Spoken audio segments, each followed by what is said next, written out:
China जो है वो पाकिस्तान में गधा इंडस्ट्री जो है उसके ऊपर काम करना चाह रहा है। जी हाँ, डोंकी इंडस्ट्री बनाना चाह रहा है चाइना। वो कह रहे हैं ग्वादर एक्सपोर्ट प्रोसेसिंग जोन के अंदर। हाँ जी, ग्वादर में। ये ग्वादर तो हमारे तो पानी बड़ा अच्छा है ना। नहीं सर, मेरे से मजाक ना करें, this is a very serious national security issue है ये। अमेरिका और इंडिया ये सोच रहा है वहां पे बन रहे हैं मिलिट्री फैसिलिटी बन रही है, आप कह रहे हैं कि वहां गधों की इंडस्ट्री बन रही है। पाकिस्तान में गधों की तादाद में इजाफा हुआ है, ये मैं बता दूं आपको।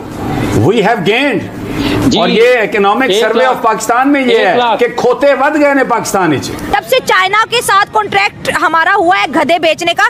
पाकिस्तान में अब गधे नहीं मिल रहे, लोगों ने गधों के रेट इतने हाई कर दिए। कहाँ से मिलेंगे? कहाँ से? आपके पार्लियामेंट से ही बहुत सारे मिल जाएंगे क्योंकि जितने गधे उधर बैठे हुए हैं ना, जिन्होंने मुल्क को चलाना था। चाइनीज पाकिस्तान से मजाक कर रहे हैं कि आप इस काबिल ही नहीं है कि आपके साथ कारोबार किया जाए, कोई आपके यहाँ इम्पोर्ट एक्सपोर्ट की जाए, तो आपको गधे जो है ना वो ही हमें एक्सपोर्ट कर दें। ठीक है, आप हमें गधे एक्सपोर्ट कर दें, आप जो आप अफोर्ड कर सकते हैं। जो तरीकेकार है कोएग्जिस्ट करने का, नॉर्मल रिलेशनशिप का, वो चीन का हिंदुस्तान के साथ है, और चीन के वहां पर इकोनॉमिक रिलेशनशिप बहुत ही जिसे कहते हैं इनलार्ज हुए हैं in the last few years. पहले अफगानिस्तान में जो कुछ हुआ वो पाकिस्तान के जरिए या पाकिस्तान के रास्ते होता था, इसीलिए पाकिस्तान अपनी स्ट्रेटेजिक डेप्थ के हवाले से बहुत ढंडोरे पीटता था। लेकिन अब लगता है पाकिस्तान हमेशा खेलता रहेगा, इंडिया ने इसको बंद कर दिया। So this is the first success of operation Sindoor. Second success जो है वो ऑपरेशन सिंदूर की ये है कि इंडिया ने ये डॉक्ट्रिन ऑफ जो ये था कि हम रिटेलिएटरी मेजर करेंगे, उसको चेंज करके एक्ट ऑफ वॉर कर दिया, और ये नॉन स्टेट एक्टर्स और स्टेट एक्टर्स के बीच के डिफरेंस को मोदी जी ने बदल दिया। द न्यू डॉक्ट्रिन ऑफ प्रधानमंत्री मोदी सेज दैट कि any attack by any one on the soil of India, if it is linked to Pakistan, it is an act of war। अब आप नॉन स्टेट एक्टर्स को या तो समाप्त करो, खुद से प्रोसिक्यूट करो, सजा दिलाओ, गोली मारो, या आपकी झंझट है, लेकिन आप उनको कंट्रोल करें। अगर आप नहीं करते और अगर हमारे ऊपर होता है तो फिर ये वॉर होगा, ये फिर ऑपरेशन नहीं होगा। There will be no operation, it will be declaration of war. This is the second success of operation सिंदूर।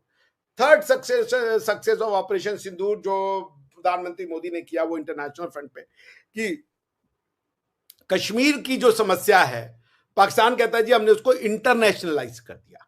उसका इंटरनेशनलाइजेशन का मतलब यह है कि पाकिस्तान की जो क्लेम है कश्मीर के ऊपर, उसको सारी दुनिया ने रिजेक्ट कर दिया, इंक्लूडिंग राष्ट्रपति ट्रंप। राष्ट्रपति ट्रंप ने इमरान खान साहब के समय में भी कहा था कि हम सालिशी या जिसको मीडिएशन कहते हैं, मध्यस्थता कहते हैं, वो करवाने को तैयार हैं। लेकिन कोई भी स्टेट्स ने कश्मीर के ऊपर एक भी बयान नहीं दिया। रही बात तुर्की और अजरबैजान की, इन्होंने उस समय भी ये कहा था, पाकिस्तान के फेवर में खड़े हुए थे जब आर्टिकल 370 का रिमूवल हुआ था। यूनाइटेड नेशन जनरल असेंबली की स्पीच में तुर्की और मलेशिया वर आउटलायर जिसने कि कश्मीर के फेवर में बातचीत की थी। बल्कि इस बार ईरान ने भी कश्मीर के मुद्दे पे कोई स्टेटमेंट नहीं दिया। ओआईसी में पाकिस्तान ने इस मुद्दे को उठाने की कोशिश की थी ऑपरेशन सिंदूर के पास, वहां पर भी उनको जो है इंडोनेशिया और दूसरी कंट्री ने इस मुद्दे को उठाने नहीं दिया। This is a great success as far as the operation Sindoor is concern. The fourth and the final one जो ये है कि जो पाकिस्तान की आर्मी की जो इनकैपेसिटी है to protect the city of the Pakistan, वो तो सामने आ गई कि कोई एयर डिफेंस नहीं है। आप चुन करके मारो, भेजो मिसाइलों को, और वो टारगेट आपके लिए सिटिंग डक्स हैं, और वो फिर आप जो है पाकिस्तान की जो एक ये था आयरन डोम या इस टाइप का जो एयर डिफेंस सिस्टम था Chinese, that has failed. The only silver lining for Pakistan perhaps was कि इंडिया के जो है up to 5, I don't know how many, but up to 5 जो फाइटर जेट्स है वो उनका नुकसान हुआ है। लेकिन उसके अलावा पाकिस्तान कुछ और करने में असक्षम रहा। पूरे एक भी मिसाइल भारतवर्ष में कहीं